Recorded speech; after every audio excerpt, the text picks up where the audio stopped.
My picks for the next Penn State head coach as of today. You are listening to the Mark Lesko podcast, a podcast by diehard fans for fans. Mark covers all things Penn State football and the Pittsburgh Steelers, as well as anything related to the sports and fitness world. Tune in weekly to listen to a couple of dedicated fans talk about these topics without filters. Thank you for listening to the Mark Lesko podcast.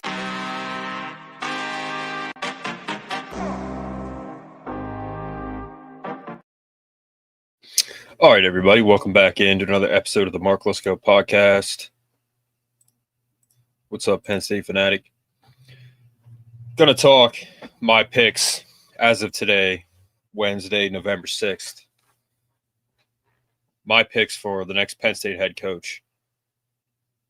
Lots of choices, lots of good choices, lots of solid choices.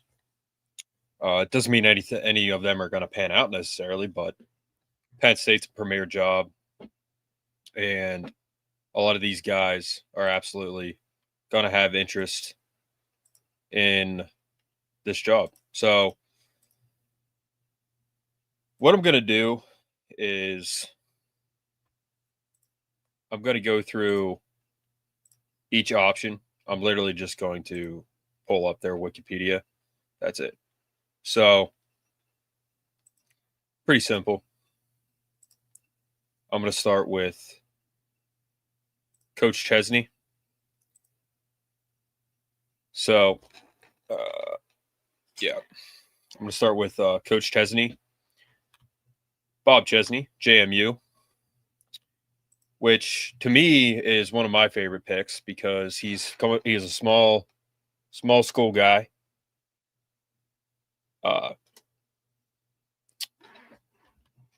Small school guy coming from JMU. He's from PA. Played at Dickinson, which is Carlisle, Pennsylvania. So he's a Pennsylvania guy. Through and through. Didn't go to the NFL. He started coaching like right after his playing career, pretty much. And he was at Norwich, Georgia, Delaware Valley, Kings, PA, special teams, Johns Hopkins, Sal Virginia, Assumption, Holy Cross, and now James Madison. His overall record is 127-51 as a head coach. So these from 2010 on, he's been a head coach. 2-0 in bowls, 3-3 in NCAA Division II playoffs, 2-3 in NCAA Division I playoffs. So, small school guy, but when you take a guy who, again, comes from a small school and give him an opportunity as a head coach at a big school like Penn State, I mean, you kind of can't go wrong in a way. I mean, obviously in some ways you can go wrong, but I think he'd be hungry for the opportunity. And if you put him into a position like this, not only would he be making a ton more money, but it would be his first exposure to Division I, and he'd be starting at a great place like Penn State. Solid fan base. He'd have all the support in the world, all the resources in the world, new stadium. He has a very good record. And, you kind of want someone who doesn't really come with like a huge ego, like a current head coach, former head coach, Urban Meyer, Saban, maybe Mike Elko, if, being that he's already a head coach in the SEC. He's going to come in. He's going to be fish out of water. I mean, it's going to be a whole new environment for him, but I think he would adapt well to a place like Penn State. I mean, you come from like a small school, and then all of a sudden you're thrown into like this big Division I school. You're going to come with some humility. You're going to be a sponge. You're going to soak it all in, and I think he'd be pretty flexible. Like, put this guy here, like and like egos, for example, like Coach K or a Franklin. I mean, that's not something that he would be himself, and I don't know if he would surround himself with something like that. But it could also, it could also crash and burn. I mean, it could also be bad. But I just like the fact that this guy has a great record overall as a head coach. And, he's coming from a small school. I mean, like Kirk Cignetti. I mean, that guy came from a small school. He's a Pennsylvania guy, too. He's from Pittsburgh. So it can work. And, I mean, if you're looking for like a guy who could potentially come in, now Cignetti has a huge ego. And that's one reason, like, I wouldn't want him. But Cignetti won, too, at smaller schools. And I don't know. I just feel like if this guy came in from a small school like that, that it could potentially be good. I mean, he's like a kind of a no-name guy that not a lot of people are talking about. But for me personally, coming from a small school into a big school, I just think that it could work really well. Same with like an Eric Morris from North Texas, I think. I can never remember the school he's at. Good developer of quarterbacks. Cam Ward's on his resume. John Mateer's on his resume. He has a good quarterback playing for him now. Last time I checked, he was doing good. They're his quarterback. So like these smaller school, smaller name guys. I mean, I think that could really work out for Penn State. I don't know. You guys might disagree, but I don't know. What's up, Murray? Remember Murray? I agree with you, Mark. He's definitely would be in my top 3. Bob Chesney. Yeah, for sure. So, Murray, I hope you're getting those messages in the private chat, man, on Instagram. Let us know if you're not. What's up, Murray? So, if that makes sense, I mean, he's an offensive guy. He's been, again, going through his resume. Grad assistant, DC, special teams DBs, DC, special teams DBs, assistant head coach, DC, DB. I believe his background is offense. I'm pretty sure his background is, he's not. Okay. But as the head coach. So he's both. My bad. He's both. So, overall, but the thing is, he could come in, and what I would prefer is an offensive coach, like an offensive coordinator type coach, because as bad as Jim Knowles is right now, I think if they give him some time, he could build. But he's basically an overall coach. His resume is, that's why I didn't know, because I thought he was offensive, but he's kind of both. So that's good too. Either a guy who does both or is a guy who's an offensive guy. I'm okay with either of those personally. But I just think overall he would just be potentially a home run hire, potentially. But Pat Kraft is at the helm. We can have confidence and comfort in the fact that he's doing this right now, and he's going to get us a solid guy. So I'll read a little more about that. I must have got him confused with someone else. He's a head football. Yep. He's not an offensive coach. While he has a strong reputation for leading winning programs across different divisions, so to assert, Dean Kennedy was hired under him at James Madison. Current role, head football coach. Previous roles, head coach. Yeah. So again, my bad. But yeah, I think you guys know what I mean. I just think he would be a potentially solid hire that Penn State fans would like. They would rally behind, and he would get a lot of support. I mean, pretty much no matter what, you can't do worse than Franklin in the sense that people didn't like him. He turned a lot of people the wrong way. He was very arrogant for no reason, and he didn't have support at Penn State from the donors because they hated him. Terry Pagola being one of them. So that's my take on Coach Chesney. Coach Drink. You got to start somewhere. Nearly anyone is an upgrade. Yep. And another thing too, right now, guys, unfortunately, is unfortunately, right now, nothing's going to change. I mean, Landon said that Landon Tengwell said that Coach Terry really can't fire. That's kind of like a Pat Kraft thing, which I don't know how that's true. I'm not saying he's wrong. I just don't know how that's true. Like Coach Terry needs to fire the offensive court. First of all, they need to improve the offense dramatically, and if they don't, he needs to be fired. I mean, he's horrible at his job. He's the reason that we're so bad right now. And I saw this thing today that there was a view window for the media at practice, and it was very low energy. It was one of the lowest energy practices they've ever seen. So we're totally cooked against Indiana. Like, there's no way on God's green earth we're winning. I just hope they keep it somewhat close, which is crazy to say about Indiana.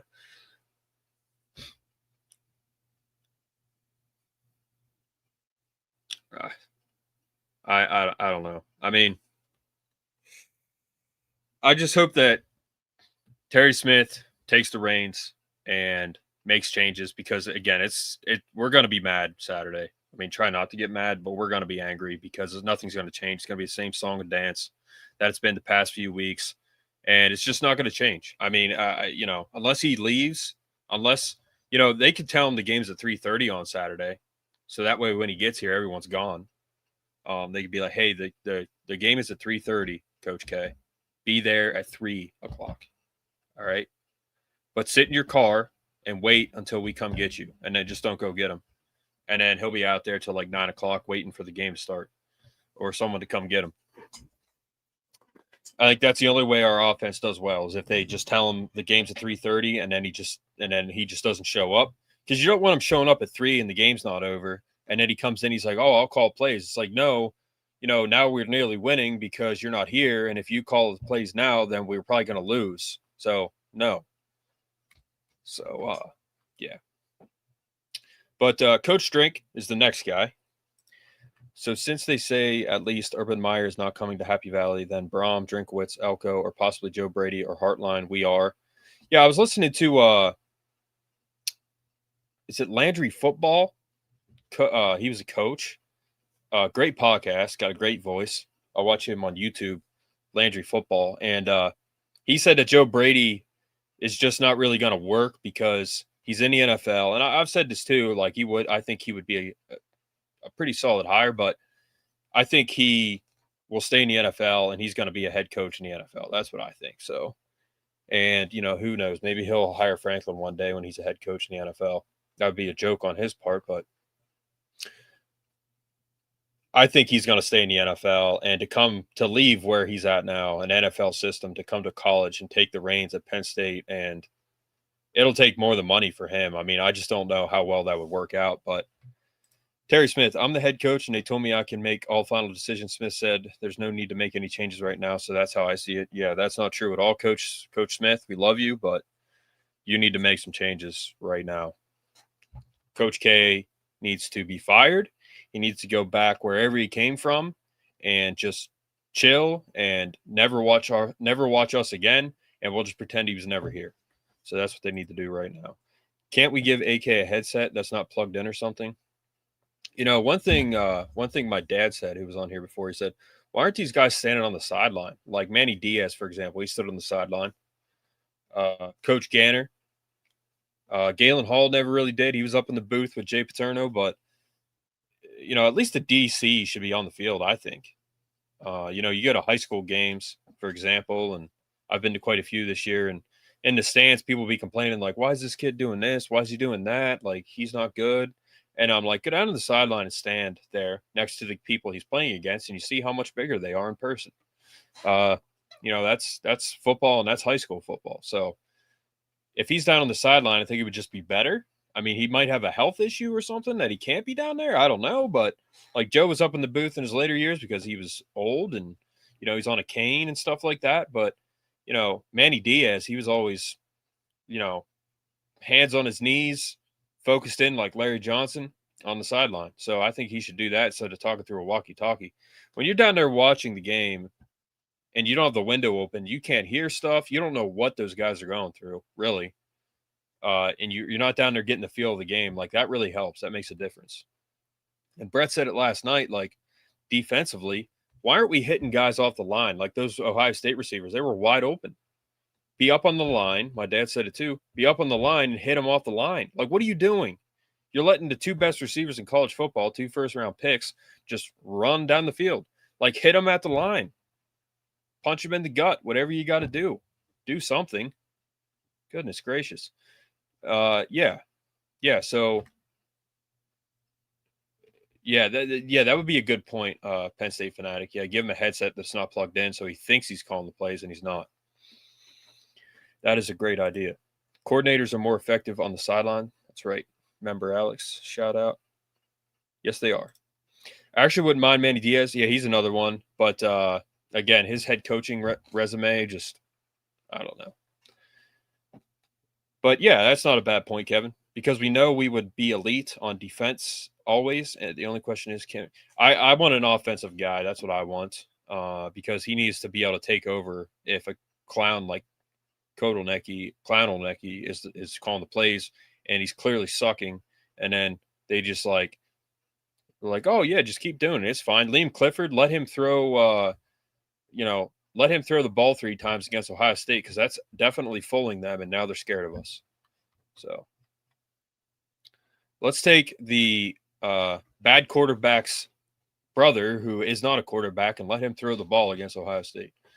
So his resume, obviously, current head coach of Missouri, 44-26 record, pretty good. Annual salary $9 million. It's pretty much no matter who we get, they're going to be paid more. 12 to 15 is what I heard.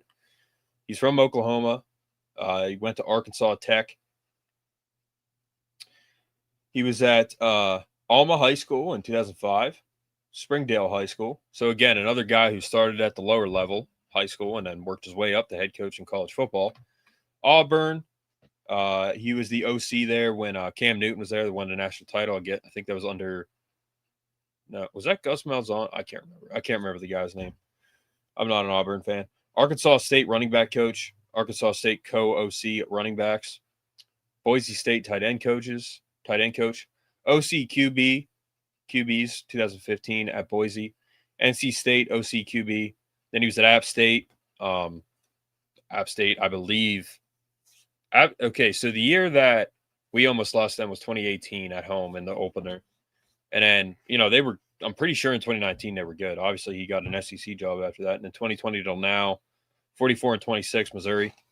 He is an offensive guy. He has Bo Perbula. He has Matt Zollers, 2 guys that were almost – one was at Penn State, one was almost at Penn State. Gene Chizik, thank you, Murray. So, again, another guy who – he's an offensive guy, which I prefer. He could bring Bo with him potentially. He could bring Zollers with him. Those are 2 potential future quarterbacks. And, but we got Gronk, who I like. I don't know. But, again, started at the lower level, didn't play in the NFL or anything, and just worked his way up. These guys that started at these smaller schools worked their way up. He doesn't seem to me like he has a huge ego. I could be wrong, but I've only watched him on the sideline. But, I just – he's a guy that has worked his way up like Coach Chesney. So, I think that could potentially be a good fit.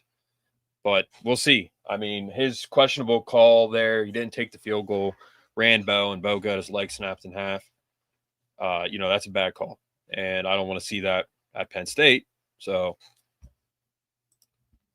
if Clifford throws a pass, I'm flipping AK the bird the rest of the game. Are you going to be at the game? Love drink, he would instantly upgrade your offense. Yes, he would.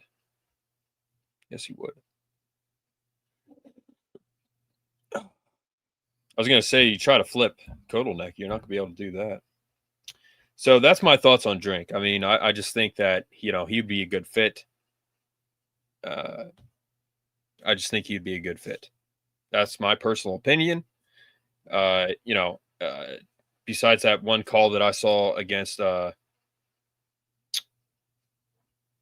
don't even remember who it was against, but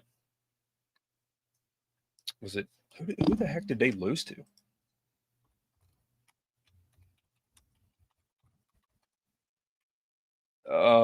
It was, I literally don't even remember. Auburn, right? No, Vanderbilt. I'm sorry, Vanderbilt. So yeah, I mean, 6-2, not a bad record. Lost to Vandy, I believe, is at home. So, yeah. Yeah, thank you, Murray. So, yeah.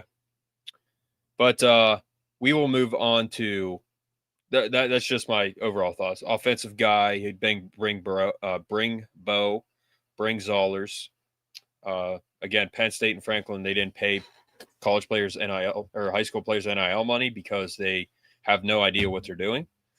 So that's why they did that. But we will move on to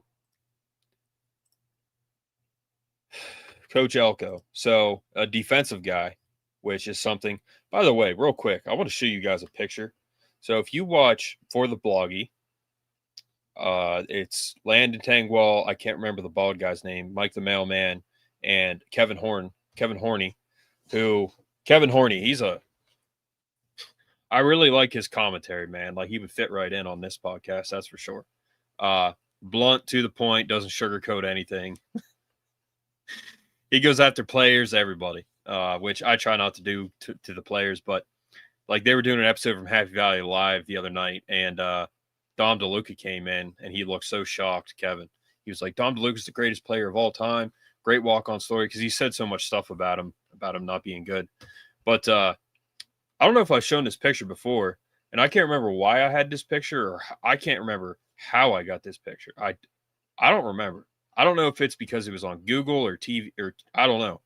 But this is the 2012 whiteout game. All right. And I'll take the chat down real quick so you guys can see it well. So, can you see? Yeah. So, this was the 2012 whiteout. We did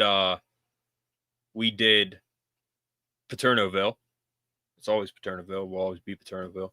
Did Paternoville, Ohio State, 2012. It was the first whiteout game after the scandal happened. We lost. Matt McGloin threw a pick to Ryan Shazier in the at our own end zone, and I think he ran it in. Yeah, it was a pick six, I think. And he was wearing like number 48 or 50 or something for his late coach, which I don't know if that's why he wore 50 in the NFL, but I think he's wearing like 50 or something to honor his coach, one of his coaches that had passed away. But so we all did Paternoville, and that was wild. It was fun. To this day, I think it's still the record for tents at Paternoville. Like, you had to sleep there at least one night. So there was 1, 2, 3, 4, 5, 6, 7 of us, I think. So we just kind of alternated, but you'd be sleeping there. You would get nothing done. It was very cold, and there'd be people driving by at like 3, 4 a.m., hammering their horns, waking us all up. Like, but it was fun. I remember we were in our tents doing something, and like there was a guy throwing a football, and he like hit this guy's tent. He was in there like trying to do it, take an exam or something. He came out and yelled at him, so he was so mad. But anyway, this is me right here. I was painted white, and we were on TV, actually. I didn't know that. This guy right here in the pink Care Bear suit, I was at West getting a panini, and this guy recognized me, and he said, "Hey, we were on TV." So the guy in the pink Care Bear suit was making my panini, and he told me, "Hey, we were on TV." So I gave these girls Reese's Pieces. They came in like a box. They were like $6. It was like just a little box of Reese's Pieces. But I remember giving them Reese's Pieces. That happened on camera. So this is Jack, one of my friends right here at the time. Mike, one of my friends. Steve. Can't really see him right there. Steve. You got McLovin there in the background. Doug. His brother was the long snapper on the team, I believe, the year before. He was good friends with Andrew Zerba. But they had this blue house. It's an apartment now, but it's a blue house, and it was right, it was right in front of the apartment building. Hold on, I'm sorry.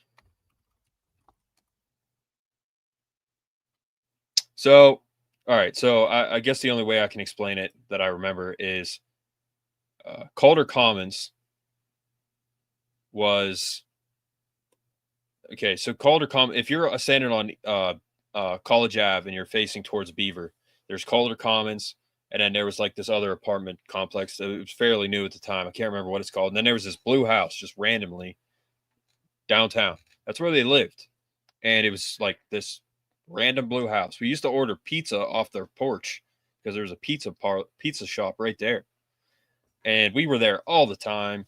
It was a party house. It was a lot of fun.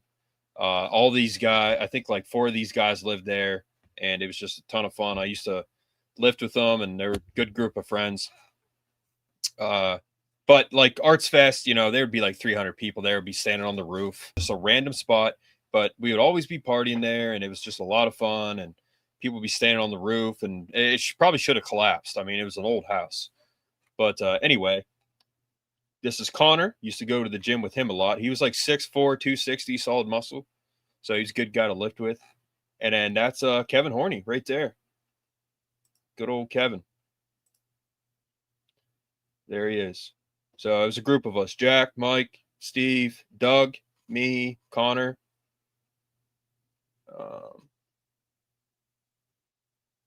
I think he was with us too. And then Kevin. So Kevin from For the Bloggy, there he is. Known Kevin. I knew Kevin back then. He was a cool dude.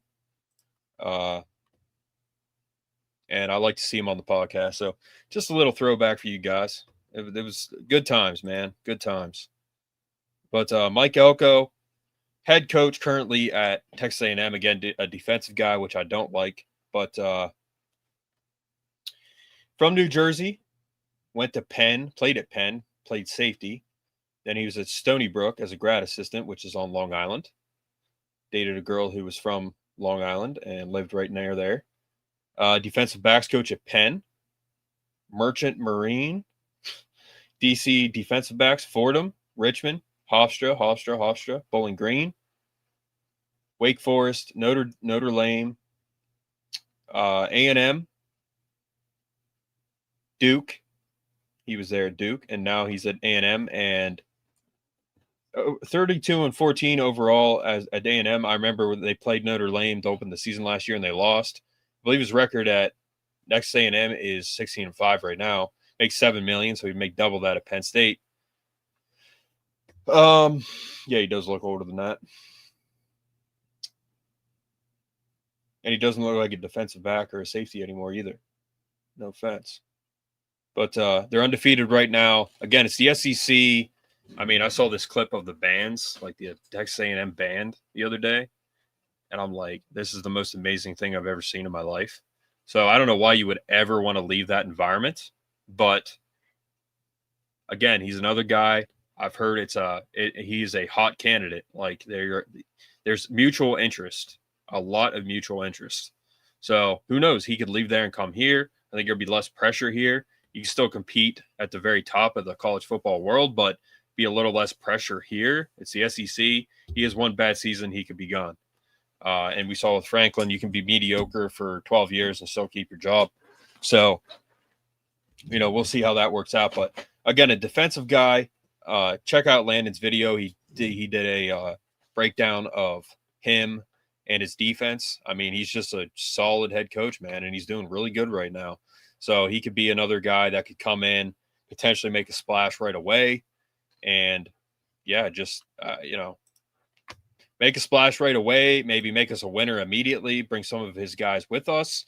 I mean, Anai White, who we haven't seen him. I don't know if he's missing or what, but he came from A&M, so he could bring some of his guys with him. Maybe. The only thing is I want the new guy to embrace the portal, embrace NIL. I think he would get a lot of support. And let's just not have like this mid quarterback that, he does what he needs to do to win games. Like, I want a guy who is elite that can make us really, really good, score points, and not only do what he needs to do, but light it up. That's what I want. I don't know if he would do that, but yeah. So 48 years old. Yeah, he does look older. Yeah, I went through Coach Chesney. Yep. Okay. So Coach Hartline would be my next option. Young guy. Again, he is pure Ohio. The only time he's left the state of Ohio was to play in Miami, which isn't a bad vacation. I got 2 silent candidates for you. They aren't vibing, but results speak for themselves. All right, man. Bring it to us, Murray. Tell us what they are. So, he's the offense coordinator wide receivers coach right now. He was born in Canton, 1986. He's a few years older than me. 6'2", 200 pounds. That goes a long way, too, as a head coach. Glen Oak in Ohio State, 2005 to 2008. And he was 2 for 4 against Penn State. So lost in 2005, lost in 2008. Yeah, 2008. 1 at home, 1 away. Played for the Dolphins. He's a 4th overall pick. He was a really good receiver. Played for the Dolphins for a few years. Then he went to the Browns, and then he started coaching at Ohio State in 2017. Quality control assistant, wide receivers coach, OC and wide receivers coach, co-OC and wide receivers coach, OC and wide receivers coach. So, phenomenal recruiter, has tons of guys in the NFL, has tons of guys that he's recruited that are committed to Ohio State already. Number 1 receivers for like the next 3 classes or something ridiculous like that. He's got 2 first-rounders on his roster right now. Ohio State fans say he'll never leave. They don't know anything about ball, so that makes when they say that, it makes me think even more that he'll leave. So, solid recruiter, good developer of talent. It would be his first job. I think he would be very appreciative, and he would literally stay. Like, he wouldn't leave. I think he would stay for a long time. So, loyalty. Again, a young guy. He's definitely a football guy. He was good at football. He's been good at coaching. He's been good at recruiting, developing. And he'll come here. He'll have a lot of support. He'll embrace NIL. He'll embrace the portal. He'll bring all of his immensely talented receivers with him. And I think he would light it up. So, I think he'd be a solid hire. Now, there's been stuff that has been said about, his inability to not run into hiccups, and Coach Day had to take over a few times. I mean, I don't know. Landon was on a show with, I forget the guy's name, but he's an Ohio State guy. And he said that he would be worried if Hartline left to coach us. So I think that tells you all you need to know about that. But, I think he would be a solid hire, a solid guy to pick up. I just hope Pat Kraft makes a home run hire. We are, with the money and resources and transfer portal NIL, it can be fixed quickly. I'll give them to you following your Heartline presentation. Okay. If Pat Kraft really told Meyer no, he needs his head examined. Literally, we are. I mean, he didn't want to brace NIL, Kevin. That's a problem. I mean, you can't do that. Murray, you put it in the group chat, in the private chat, or you? Yeah, and Joey Schleifer, he left. So it's only going to get worse, guys. Can't blame him. I'm surprised more guys haven't left. But, give me your thoughts, Murray, on some coaches that are under the radar. So, I do think Hartline, again, young guy, a lot of energy, great at recruiting. I mean, I think he's a guy that would be a really solid fit, and that would be a home run hire, in my opinion. So, shout out to him. And then the last one, Jeff Brom, doing very well at Louisville. His son, Brian Brom, is the OC. And, if you guys remember him, like, Kentucky went to Louisville, 94 undrafted, was with the Chargers, Redskins, Niners, Bucks, Broncos, Browns, and the Orlando Rage. That's the XFL stuff. So he had a long career for an undrafted guy. And that doesn't look like he was on a practice squad at all either. Louisville Fire head coach, Louisville QB coach, Louisville assistant head coach and passing game coordinator. So that's when his son was there playing, Brian Brom. It's funny because he looks older, but he still kind of looks the same as what he did when he was a player. 2008, assistant head coach and OC. Florida Atlantic, QB coach. Illinois, QB coach. UAB, OC and QB coach. Western Kentucky, assistant head coach, OC and QB coach. Western Kentucky head coach. Purdue, remember when he was Purdue? We beat him on the road. And then Louisville from 23 to now. So his record, does it have it? But he's doing good. I mean, he beat Miami. They're doing pretty good. I mean, you know, they're a solid football team. He's a solid coach. So, again, like, he drives the 2004 Honda Civic still, even though he makes $5 million a year. He's just a football guy, a humble football guy. He's dedicated to the process, dedicated to always winning. He's like 4-0 against good teams or something like that, like top teams. And first of all, what he makes at Louisville, he would make triple that at Penn State. So there's more money. So you give a guy like that more money, I think that could pay you back tenfold, honestly.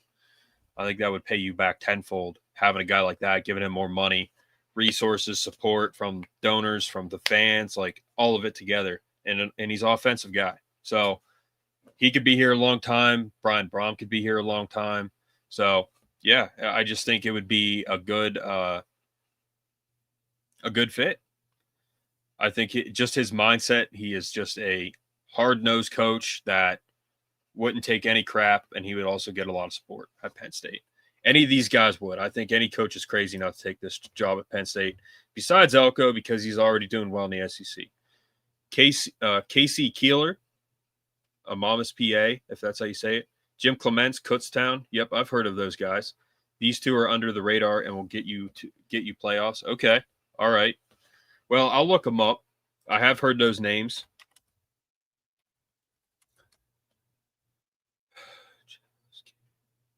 All right, and then I'll look up Jim Clements. Jim Clemente.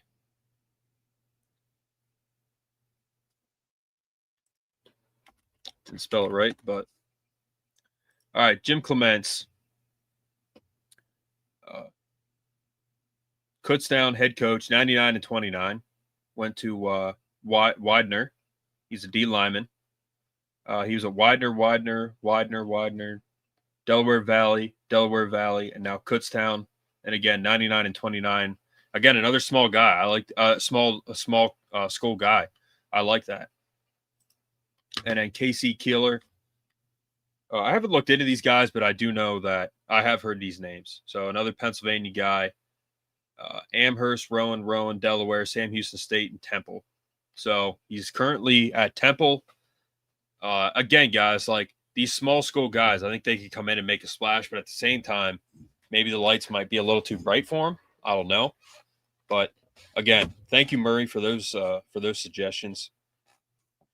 But yeah, Jeff Brom, Bob Chesney, Coach Drink, Mike Elko, Coach Hartline, Coach Brom. Did I miss anybody?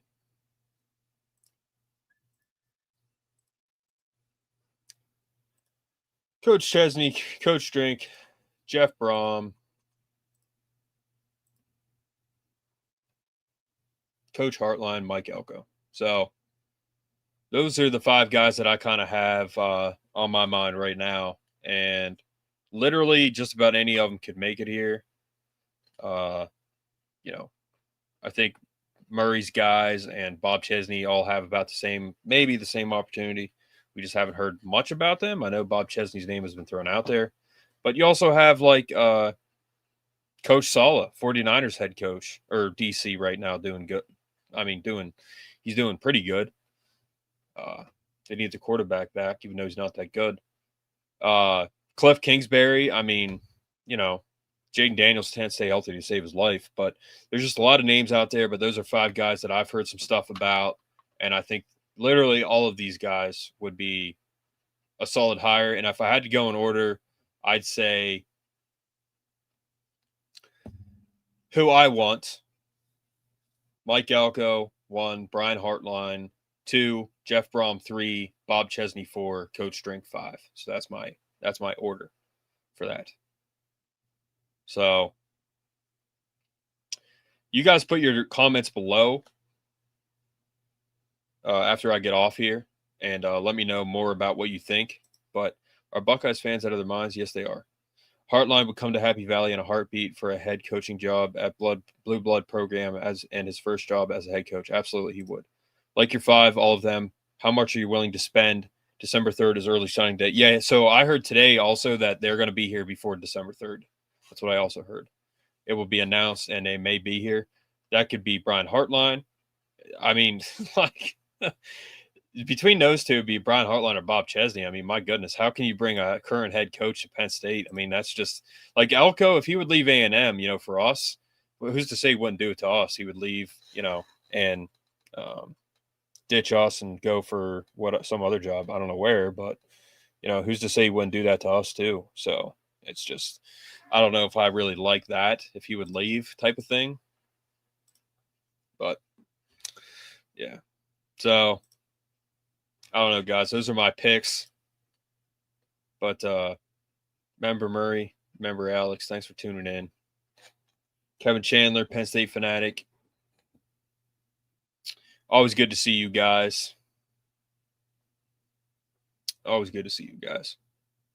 If you guys are on here, please like, share, subscribe. Help us get to 1,000 subs. I mean, these guys that are commenting tonight, they're on here all the time. So I greatly appreciate your loyalty and always being on here. Sorry, I'm trying to get my freaking camera straightened out here. So, yeah. Those are my thoughts. Bravo. I think that's all I got for tonight, guys. Those are my 5 picks. Put your comments below. Like, share, subscribe. And thanks, man. College football needs Penn State. Yes, they do. Yes, they do, Murray.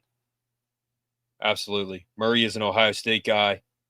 He's one of the good ones, and he is in our private chat. We talk about Ohio State a lot in the sense of we're always crapping on him, but Murray knows not to take it bad.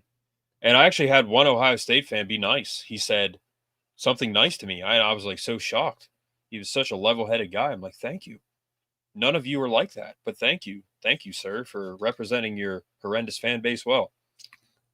Why not all and form a super coach team? That's a great idea. Yeah, so we could make Hartline the OC, Elko the head coach. Well, Elko the DC, Jeff Brom the head coach, Drink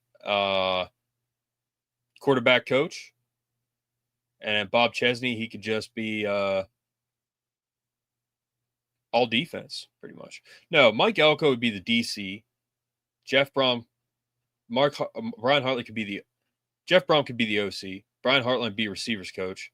Coach Drink would be QB's coach, and Bob Chesney can do everything else. How about that? DC, Mike Elko. OC, Brian Hartline. Or OC, Jeff Brom. I guess head coach, Bob Chesney. QB coach, Drink, and then wide receivers coach, Hartline. And then Bob Chesney could coach running backs and whatever else. He could coach everything. How about that? Sorry, am I getting this right? Head coach or DC Mike Elko, OC Jeff Brom, QB coach Coach Drink, wide receiver coach Brian Hartline, Bob Chesney, everything else. How do you feel about bringing back divisions to the Big Ten now that we have 18? No, I want to keep it the way it is right now, honestly. Brom would leave Louisville in a heartbeat. Yes, he would. Yes, he would. So, all right, guys, that's all I got for tonight. Thank you for tuning in. Those are my 5. Put your thoughts below, and we will see you guys at least Saturday for post game. So, have a great night, guys.